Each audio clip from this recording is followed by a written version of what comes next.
I'm Coyote Peterson, and I'm about to enter the biological grenade zone with the Upside-Down Jellyfish. There's one right on top of my foot. Typically, when you think of jellyfish, you think up in the middle of the water column. This species does things a little bit different. So they like to sit with their bell down on the bottom, keeping their tentacles all the way upwards. Now, they're gonna do that for a couple of reasons, of course. First, we know jellies, they can sting. But this unique species also has a relationship with algae. So, the algae inside of their tentacles is actually able to photosynthesize, producing nutrients for the jelly.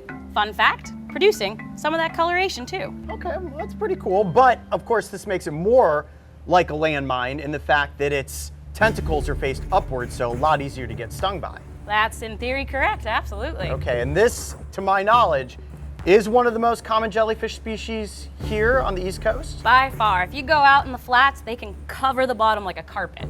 Okay, well, the next part of this episode is going to be first testing out an individual sting, and then stings in mass to determine whether or not sting kill can alleviate the pain of a jellyfish sting.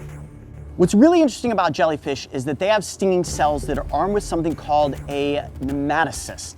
This nematocyst has within it these little tiny microscopic harpoons that shoot out into the prey and essentially paralyze or kill them, which then allows the jellyfish to slowly move in to consume its victim. And if I look down into the water, I can see a gelatinous mass that is pulsating above the actual tentacles themselves.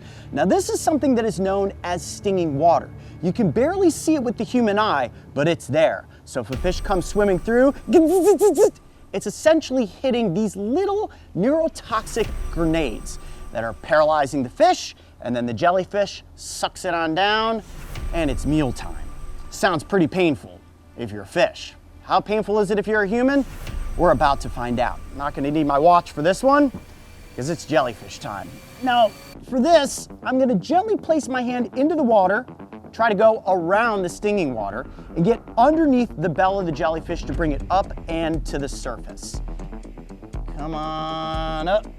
Whoa, that's cool. Just a gelatinous mass of biological pain. So what I'm gonna do to test a single sting, just to determine how my body reacts, is to place the jellyfish tentacles down onto my forearm, twist it around a little bit, and see what sort of effects we get. Without further ado, I'm Coyote Peterson, and I'm about to enter the biological grenade zone with the Upside-Down Jellyfish. 1, 2, 3. Oh wow, yep, I immediately feel something. Holy cow, that was like instantaneous. Ow, ow, ow. Let me just go and massage that around like an orange cut in half. Ooh, you know, it's very, very reminiscent. Ooh, he's so slippery, slipped right off my arm. Come here, little buddy. All right, I think we probably have the effect from what that is. Back in you go. All right, you're just gonna sink down to the bottom.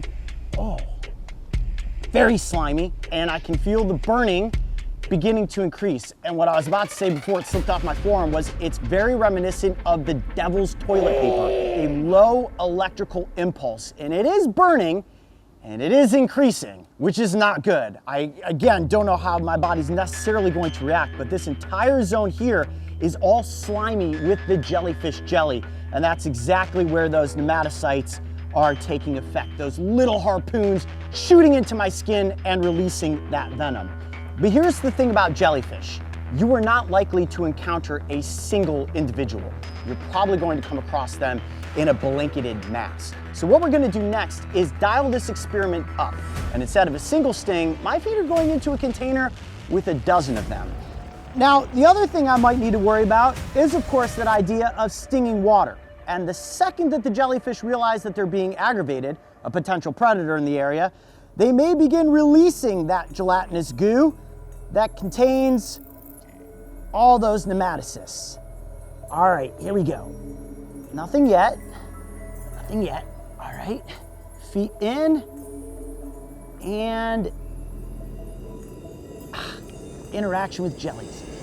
Oh, wow, okay, yep, top of the foot is definitely more painful than the forearm. Oh, geez. Slowly move them. into place. Yikes! Ah!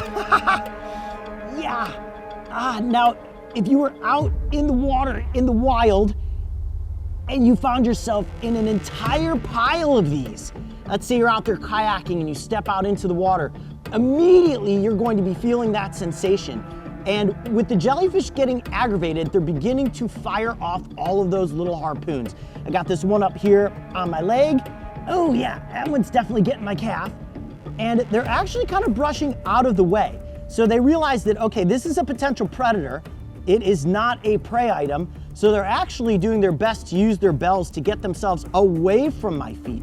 But with the water being aggravated, they're releasing all of those little harpoons in that gelatinous mass into the water. Hence the concept, there's one right on top of my foot. Hence the concept of stinging water. It's so immediate, and they're so soft and so slimy that you don't expect the discomfort that comes from a creature like this. Now remember, the upside-down jellyfish is not extremely potent, it's just extremely common. And you are likely to run into this species much more so than any other here on the East Coast. Bunch of little pins and needles, those harpoons firing into the skin. Okay, I gotta stop doing that. Ouch, ouch, ouch, ouch. The concept of stinging water is definitely taking effect at this point. Now, of course, that's coming from the stings I've taken on my legs, but I also feel as if the entire tank itself is sort of lit up electrically right now and is just continuing to zap, zap, zap, zap my skin. It's painful, but tolerable. And if this was a scenario that you were to find yourself in the wild, your best case scenario is to move slowly away from the zone that is filled with jellyfish. The more you panic, the more that you splash, the more that gelatinous mass is gonna end up in the water and inflict more stings. So back away slowly, get yourself out of the water. And the final part of this experiment is to find out whether or not having sting kill in your beach kit is a good thing to have just in case you run into an onslaught of jellyfish stings. All right, guys, feet coming out of the tank. Ooh, hot diggity dog. Look at they're like dripping with slime. Ugh. It's funny, there's the initial impact and then there is the 5, 10, 15 minutes after. And that's what we truly want to experiment with, because if you're at the beach, you're in the water, you run into the jellyfish, it's gonna take you time to get out of the water, get to your beach kit, get the sting kill out. So I really want to allow these stings to set in before we test the sting kill. So I'm gonna give this about 10 or 15 minutes, probably the maximum time before you were able to get yourself to that ever impressive green ointment. Man, my tops of my feet are on fire right now. A real solid 20 minutes has gone by since my feet were engulfed in the swarm of jellyfish. Now, in any first aid instance, you always want to use fresh water first. You're gonna have sand, you're gonna have that slime all over your skin, and I got a bucket of fresh water here, and I have just been waiting for hopefully this first step of relief. Oh my gosh, oh wow, there is so much slime still on my legs and on my feet. And remember, those nematocysts are going to be in that slime and are gonna continue firing until you get that slime off of you. And the reason I want the slime off is that I don't want to apply the sting kill with it still on there. Jeez, oh man, the tops of my feet are insanely red. Look at that, and in between my toes, and all up and down my shins. Now, I also have with me a towel, which you will also have, a beach towel of some sort to get the sting zone dried off, which will allow the sting kill to adhere to the skin better. This is also gonna help remove any residue from that gelatinous jellyfish goo. The burning at this point is quite noticeable, and the tops of my feet, where the skin is the most sensitive, is where the biggest effect has taken place, and also in between my toes. Now, we have used sting kill multiple times in the past for insect stings. We put it up against the bullet ant, we put it up against the execution wasp, we've even put it up against things like mosquitoes, which of course it also works on. The jellyfish, this one is new. Look at those beauties. All you need to do is crack the glass on the inside of the plastic between your two fingers like that. And we are ready to let the green relief ooze down and begin to apply that to the sting zone. And the cooling and numbing agent in the menthol is really, really important when we're talking about jellyfish stings specifically. This is a burning sting more so than it is a painful sting. So while yes, burning is painful, I'd liken it more to a sunburn than the sting of something like a wasp, a hornet, or a bee.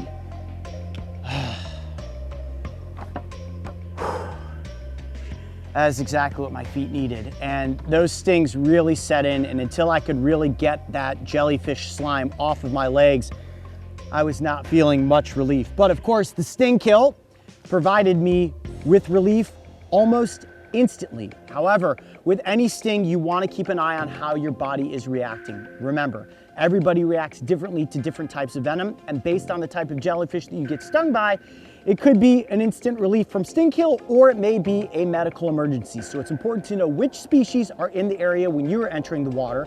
And like always, make sure you're paying attention to your surroundings. If you notice that there are creatures floating within the environment, try to stay away from them. If you feel that you immediately have walked into some sort of scenario and you're feeling a stinging sensation, stay calm, back away slowly, and get yourself out of the water. When it comes to testing out the sting of the upside-down jellyfish, I'd say pain-wise, this probably only ranks around a 2, and I took an onslaught of stings. Should we work our way up to some more painful jellyfish stings? Write in the comments section below, and who knows, maybe we'll test out sting kill on a more impactful jellyfish sting. I'm Coyote Peterson. Be brave, stay wild. We'll see you on the next adventure.